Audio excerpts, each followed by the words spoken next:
नमस्कार दोस्तों, स्वागत है आपका मेरे चैनल पर। आज मैं आपके साथ में बिल्कुल बलून की तरह फूली हुई और रुई की तरह सॉफ्ट चावल के आटे की रोटी की रेसिपी शेयर करूंगी। साथ ही वो सारे टिप्स भी शेयर करूंगी जिससे कि आपकी रोटी कटे फटे नहीं और दरारें भी ना पड़े। दोस्तों, ये रोटी बहुत ही टेस्टी होती है और गेहूं के आटे की रोटी की तुलना में बहुत ही सॉफ्ट होती है और 12 से 15 घंटे बाद भी बहुत मुलायम बनी रहती है। तो अगर आप मेरे बताए अनुसार सारी सामग्री को बराबर अनुपात में लेकर इस रोटी को बनाएंगे ना, तो आपकी रोटी भी फूलेगी और परफेक्ट बनेगी। तो जुड़े रहिएगा, चलिए बनाते हैं।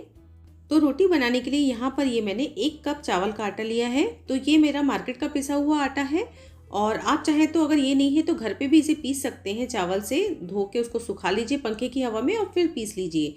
पर आजकल मार्केट में आसानी से मिल जाता है, तो मार्केट से ले आइए तो बेटर होगा। फिर एक भगोने में मैंने पानी लिया है, ये 1 कप और उसके बाद आधा कप और। तो जैसा जैसा मैं बताती जा रही हूँ वैसे ही बनाएंगे तो बिल्कुल सॉफ्ट बनेंगी। तो मैंने यहाँ पर 1.5 कप पानी लिया है। 1 कप चावल के आटे के लिए 1.5 कप पानी लेंगे। साथ में नमक यहीं पर हम डाल देंगे, तो आधा चम्मच मैंने नमक भी डाल दिया है। तो एक्चुअली ज़्यादातर लोग क्या करते हैं कि जितना चावल का आटा लेते हैं उतना ही पानी लेते हैं। तो उसमें क्या होता है कि रोटियां जो होती हैं वो कटी फटी सी बनती हैं और उसमें दरारें भी पड़ जाती हैं। तो हमेशा 1.5 गुना पानी लीजिए और पानी उबाल आ जाए तब उसमें ये चावल का आटा हम डाल देंगे। तो जैसे जैसे मैं बताती जा रही हूँ, अगर आप वैसे फॉलो करेंगे सारी चीज़ों को तो आपकी रोटियां बहुत ही सॉफ्ट बनेंगी और बिल्कुल भी दरार नहीं आएगी, कटेंगी फटेंगी नहीं।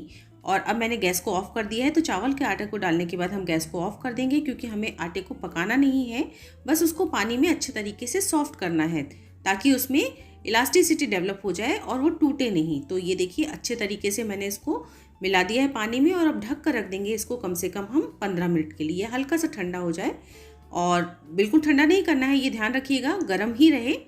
और गरम गरम ही इसको 10 मिनट के बाद मैंने एक बड़ी सी परात में निकाल लिया है और काफ़ी गर्म है, अभी टच करना भी मुश्किल हो रहा है, पर ऐसे में ही इसको हमको नीड करना स्टार्ट करना पड़ेगा। तो ये इसका गर्म का चटका ना लगे, इसलिए पानी हाथ में लगाते जाएंगे हम। ठंडा पानी हाथ में थोड़ा थोड़ा लगाते जाइए ताकि ये चटका ना लगे गर्मी का।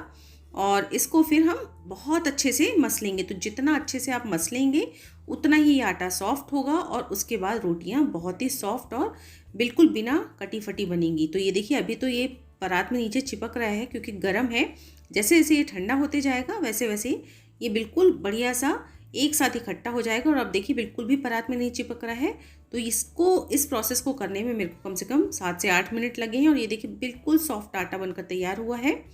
तो पानी का रेशियो ध्यान रखिएगा कि 1.5 गुना लीजिएगा तो बिल्कुल बहुत ही बढ़िया सॉफ्ट सा आटा बनकर तैयार होता है। और अब चावल का आटा ही मैंने यहाँ परथन के लिए भी ले लिया है और इसके बाद हम इसमें से एक लोई कट करेंगे। आप देखिए कितना सॉफ्ट, बिल्कुल इसी तरह का आटा आपको लगाना है, तभी बहुत नरम रोटियां बनकर तैयार होंगी। तो इसके हम छोटे छोटे पेड़े बना लेंगे। तो इकट्ठे पेड़े मत बना के रखिएगा, जैसे जैसे बेलते जाना है वैसे वैसे आप इसके पेड़े बनाते जाइए। और अब ये चावल का आटा ही मैंने परथन के लिए इस्तेमाल किया है और नॉर्मल तरीके से हम इसको जैसे रोटी बेलते हैं बिल्कुल आसानी से ये बेल जाएगी। ये देखिए उठा उठा के बेलिएगा, थोड़ा थोड़ा परथन बीच में लगाते जाइएगा, पर चावल के आटे का ही परथन इस्तेमाल करिए, बिल्कुल और किसी आटे का नहीं इस्तेमाल करिएगा। बहुत आसानी से बनकर तैयार हो जाती है। देखिए आप मोटी पतली जैसी बनाना चाहते हैं वैसी बन जाएगी। तो ये देखिए ये एक रोटी मैंने बेलकर तैयार कर ली है, बिल्कुल गेहूं के आटे की रोटी से कम नहीं लग रही है, बहुत आसानी से बिल गई। बस चूंकि चावल के आटे की है तो बिल्कुल सफ़ेद है। और मैं एक बात बताना भूल गई थी आपको, ये देखिए जब हम लोई बनाते हैं ना तो इसको इस तरह से हमको नीड करना है कि मैं इसको प्रेस भी कर रही हूँ तो बिल्कुल दरारें नहीं आ रही है। देखिए साइड से भी जब हम इसको प्रेस करें तो बिल्कुल स्मूथ रहे, बिल्कुल भी दरार नहीं आए, इस तरह का आटा हमको लगाना है। लेकिन उसके बाद भी अगर आपकी रोटी में दरारें आ रही हैं तो आप कोई बड़ा सा ढक्कन लेकर आप उसको कट कर सकते हैं रोटी के शेप में और फिर उसको सेक लीजिए। और साथ ही साथ जब आप आटा लगा रहे हैं तब भी अगर आपका आटा कुछ ड्राई है, अगर पानी का रेशियो कुछ गड़बड़ाया है तो आप उसमें थोड़ा थोड़ा पानी डालकर उसको सॉफ्ट कर सकते हैं जब आप उसको 7 से 8 मिनट तक नीड करेंगे तब। तो ये देखिए रोटियां इस तरीके से बेल लेना है, आप इकट्ठे बेल के भी रख सकते हैं। अब तवा एकदम गर्म रखना है और इस तवे पे मैंने रोटी डाल दी है। तो आपको मैं बताऊं कि गेहूं के आटे की तुलना में इस रोटी को सेकने में थोड़ा सा टाइम लगता है क्योंकि इसका आटा काफ़ी गीला होता है। और ये देखिए तवे पे कितनी बढ़िया फूलने लग गई है। तो दोनों तरफ से सेकने में गेहूं के आटे की रोटी की अपेक्षा थोड़ा सा ज़्यादा टाइम लगता है इसमें। और इसके बाद इसको हाई फ्लेम पर हम आराम से जैसे गेहूं के आटे की रोटी सेकते हैं, देखिए कितनी बढ़िया फूल चुकी है ये। तो बहुत आसानी से बन जाती है ये रोटी। बस कुछ बातों का अगर हम ध्यान रखेंगे तो बिल्कुल भी दिक्कत नहीं आती इस रोटी को बनाने में। देखिए दूसरी रोटी भी मैं आपको डाल के दिखाती हूँ। एक तरफ से सेका, पलट दिया हमने तवे में, देखिए कितनी बढ़िया फूल चुकी है तवे में। तो कई लोग तवे पे ही सेक लेते हैं इसको, तो आप वैसा भी कर सकते हैं चाहे तो। और यहाँ पर घी लगा के इसको पराठे जैसा भी सेक सकते हैं, पर मैं इसको आपको बिल्कुल डायरेक्ट बर्नर में सेक के बता रही हूँ कि कोई भी दिक्कत नहीं आती है इसको सेकने में। ये देखिए दूसरी रोटी भी मैंने सेक ली है, और सेकने के बाद मैं आपको देखिए पास से भी दिखा रही हूँ कितनी बढ़िया इसमें चकत्ते पड़े हैं, ब्राउन जैसे गेहूं के आटे की रोटी में पड़ते हैं। बहुत ही परफेक्ट रोटी सिक कर तैयार हुई है।